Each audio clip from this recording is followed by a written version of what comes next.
Bem, pessoal, a gente vai dar continuidade aqui ao deslocamento químico, né, e do equilíbrio, e agora a gente vai falar sobre o efeito da pressão em sistemas com gases, ou seja, a pressão só vai ter efeito se o sistema for gasoso, se tiver somente gases.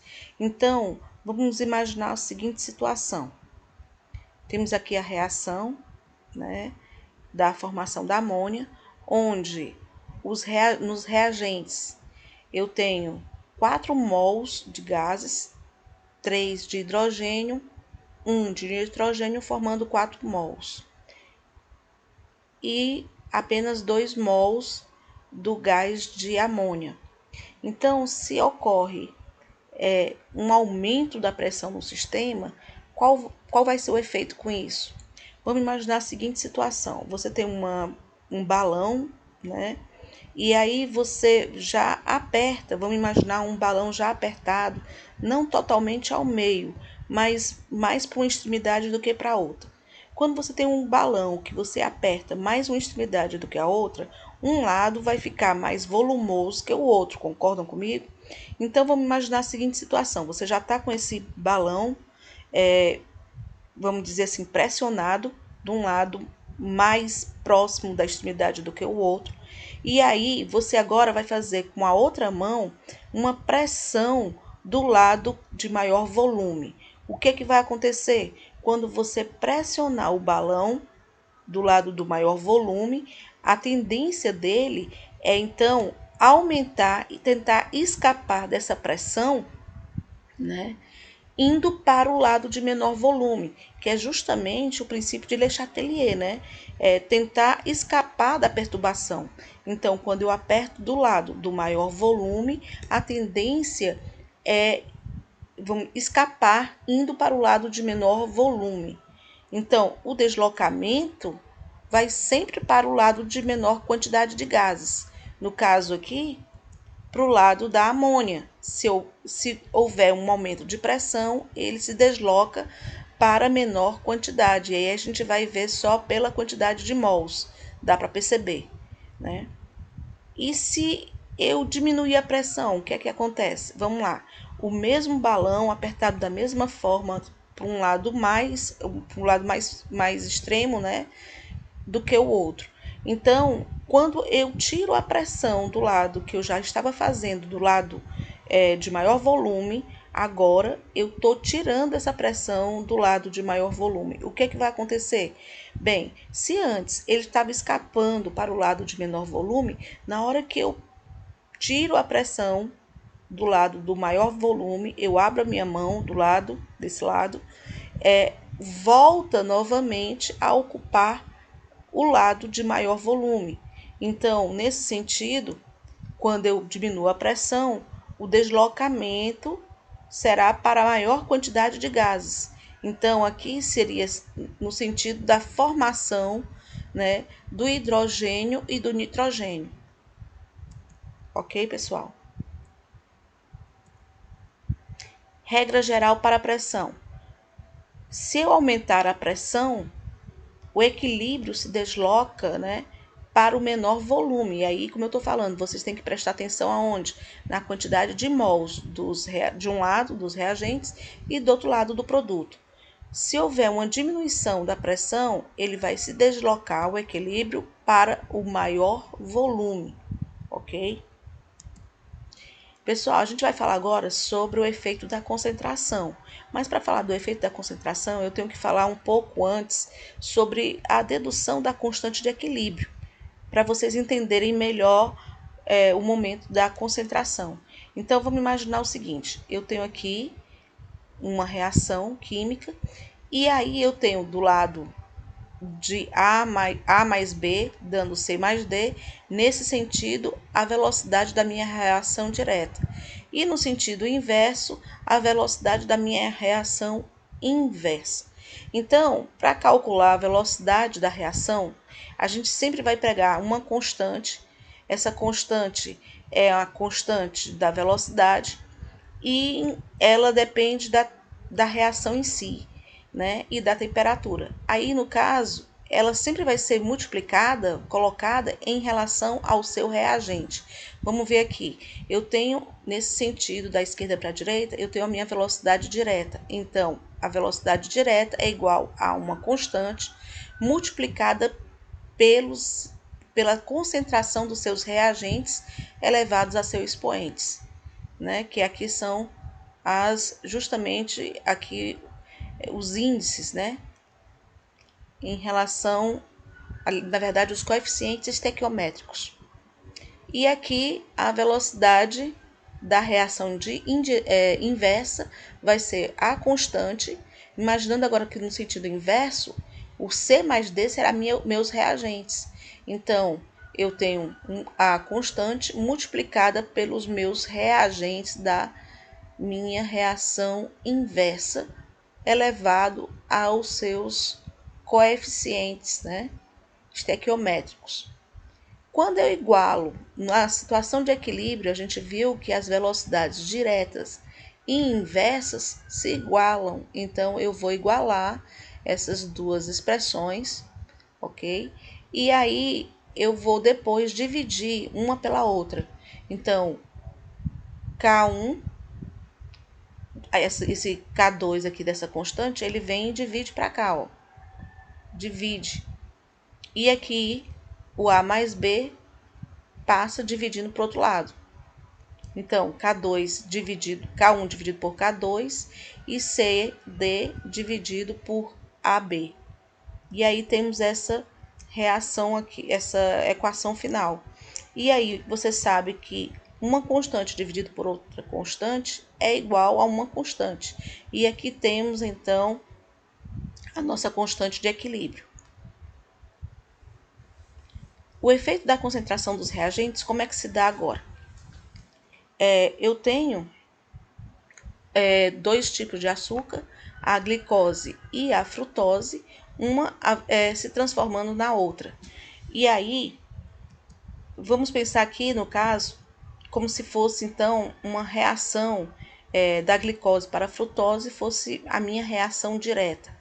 No momento que eu coloco então a expressão da velocidade direta é igual a uma constante, que é a constante da velocidade, vezes a concentração do meu reagente, que no caso aqui seria a minha glicose, certo?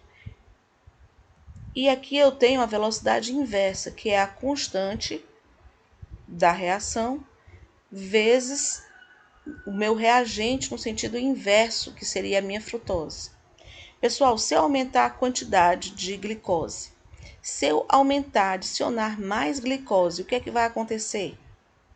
Eu vou ter um excesso de glicose. Esse excesso ele vai ter que ser consumido para haver um novo equilíbrio, né? Ele vai ser consumido, então ele vai produzir mais frutose. Então, a velocidade da minha reação direta vai ser maior do que a velocidade da minha reação inversa, para balancear. Lembrem, ele estava em equilíbrio, eu coloquei mais glicose. Na hora que eu coloco mais glicose, há um excesso de glicose. E eu tenho que tentar diminuir essa perturbação. E como é que eu vou tentar diminuir essa perturbação, esse excesso? Produzindo mais frutose, ok? Então, o deslocamento é para a direita. Se eu agora adicionar frutose, eu estou aumentando a concentração de frutose. É lógico que a minha velocidade inversa vai aumentar. Então, a velocidade inversa vai ser maior do que a direta. E, novamente, mesmo raciocínio, eu vou ter um excesso de frutose. Se eu vou ter um excesso de frutose, eu vou ter que consumir essa frutose. E como é que eu vou consumir? Produzindo, então, mais glicose. Então, no sentido da produção de glicose. Então, o deslocamento agora vai para a esquerda. Continuando. Eu tenho aqui ainda, continuando aqui as velocidades já colocadas. E agora eu vou pensar não em adicionar, mas agora eu vou pensar em retirar. Vamos dizer que eu estou diminuindo a minha concentração de glicose. Se eu estou diminuindo a minha concentração de glicose, né? É lógico que a minha velocidade vai diminuir, né? E aí eu tô tendo uma deficiência de glicose. Se eu tenho uma deficiência de glicose, para evitar essa deficiência, essa perturbação, eu vou ter o quê? Eu vou ter que produzir mais glicose. E como é que eu vou produzir mais glicose? Fazendo com que a frutose seja mais consumida, né? Que ela se transforme mais em glicose. Então, o sentido vai ser no sentido da inversa para direta, porque eu tenho que balancear isso. Agora, se eu tiver, então no caso, o deslocamento vai para a esquerda, né? No sentido da formação da glicose, que estava com deficiência. Da mesma forma, agora, a diminuição da frutose. Se eu diminuir a frutose, eu vou ficar com deficiência de frutose. Então, eu tenho que produzir mais frutose. Como? Consumindo mais glicose. E aí vai ser o sentido da minha reação direta, né? A velocidade direta vai ser maior do que a inversa. Então, o deslocamento vai para a direita. Então, regra geral para a concentração. Toda vida que eu adicionar uma substância, aumentando assim a sua concentração, eu vou deslocar o equilíbrio no sentido do lado oposto. Olha só, toda vida que eu adicionar uma substância, eu estou aqui no caso da glicose, se eu adicionar a glicose, vai para o sentido oposto. E se eu retirar a glicose, vai para o sentido que eu estou retirando, ok? Olha só. A retirada de uma substância, ou seja, diminuindo a sua concentração, ele vai se deslocar ao equilíbrio no sentido do mesmo lado, no lado que eu estou retirando. Vamos imaginar a seguinte situação. Eu tenho aqui o efeito da concentração agora em um sistema fechado, onde eu tenho um cromato. O cromato, gente, é amarelo, aquoso, né, em meio ácido. Vocês sabem que o ácido ele tem a presença de H+, né? O ácido começa com um H. E aí eu tenho agora a transformação dele em dicromato e água. Mas no início eu tenho mais cromato, e cromato é amarelo, por isso aqui como se fosse um recipiente amarelo. Se eu adicionar, né, íons H+, se eu começar a adicionar mais ácido aqui, o que é que vai acontecer? É a mesma coisa, eu estou adicionando ácido, eu estou adicionando mais uma substância, então eu vou deslocar para o lado oposto. Então, ele vai ficar, deslocando para a direita, ele vai começar a ficar laranja, né? E agora, se eu, na outra situação, eu tenho um dicromato, né? E o dicromato em maior quantidade do que o cromato, então ele está laranja.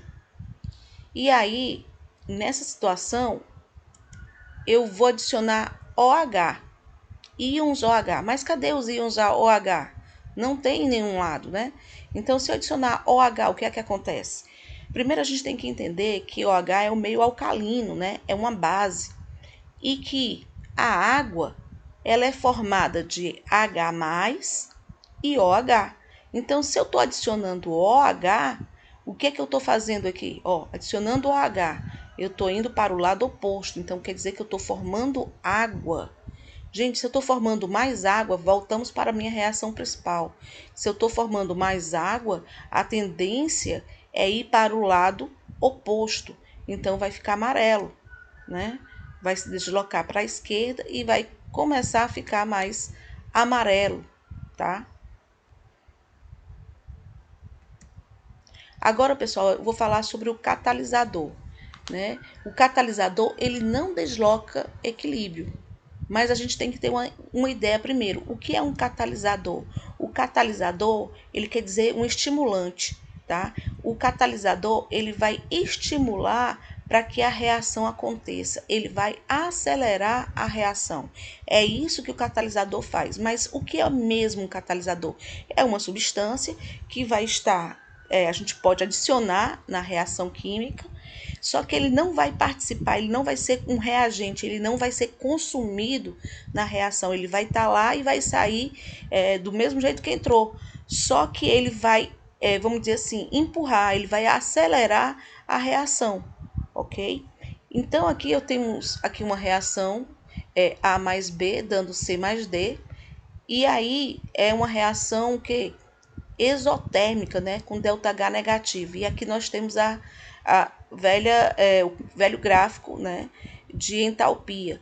E aí, essa distância daqui para cá, vocês sabem que é o meu ΔH. Mas essa distância aqui, a gente chama de energia de ativação, ou EA, que é essa distância, energia de ativação. E o que é uma energia de ativação? Energia de ativação é a energia mínima necessária para que a reação aconteça. E essa reação, essa energia mínima, ela tem que passar por uma barreira. Por isso, esse volume aqui em cima, tá? Ela tem que passar essa barreira. E aí, para ela passar essa barreira, quanto mais alto for essa barreira, esse volume aqui para cima, essa onda, maior, vamos dizer assim, mais necessidade de ter uma energia de ativação maior. Mas se eu colocar um catalisador, a energia, né, aqui é sem catalisador, mas se eu colocar um catalisador, eu vou diminuir ainda mais essa energia de ativação. Olha, gente, aqui tem uma barreira que eu falei para vocês, essa onda. A energia de ativação é a energia mínima para que a reação aconteça, mas ela precisa passar por essa barreira. Se eu coloco um catalisador, eu estou diminuindo a minha barreira. Então, eu diminuo a energia necessária para passar essa barreira. Então, eu estou acelerando a minha reação química, tá? Isso aqui no sentido direto, né? De A mais B para C mais D, tá? E aqui eu estou mostrando a diferença, né? Que antes a energia de ativação era bem maior e aqui eu diminuí a minha energia de ativação com o catalisador. Ou seja, eu estou aumentando, acelerando a velocidade da reação, né? No sentido direto. Vamos pensar agora no sentido inverso, tá? No sentido C mais D dando A mais B. No sentido contrário, usando o mesmo gráfico, olha só, a minha energia de ativação é lá do pico, onde é que eu tenho essa distância? É do pico da onda, na crista, que a gente chama, na crista da onda, até onde eu tenho os meus reagentes. Aqui é no sentido inverso, então no sentido inverso, C mais D passa a ser meus reagentes, tá? Então, essa distância toda aqui é minha energia de ativação, né? Sem catalisador. Na hora que eu coloco um catalisador, ó, eu estou diminuindo a minha energia de ativação. Eu estou acelerando a minha energia de ativação, acelerando então a minha reação inversa. Ok, pessoal? Então, na verdade, o catalisador, ele tanto acelera o lado direto como o lado indireto ao mesmo tempo, né? Ele torna as duas velocidades, eu vou aumentar as duas velocidades ao mesmo tempo. Então, só vai fazer com que chegue no equilíbrio de forma mais rápida, tá? Ele não vai deslocar o equilíbrio, porque ele está fazendo as duas coisas ao mesmo tempo, tanto o lado direto como o lado inverso. E é isso, pessoal. Peço para vocês que façam a página 200, tá? Da atividade do livro, para a gente tirar dúvidas na próxima aula, ok?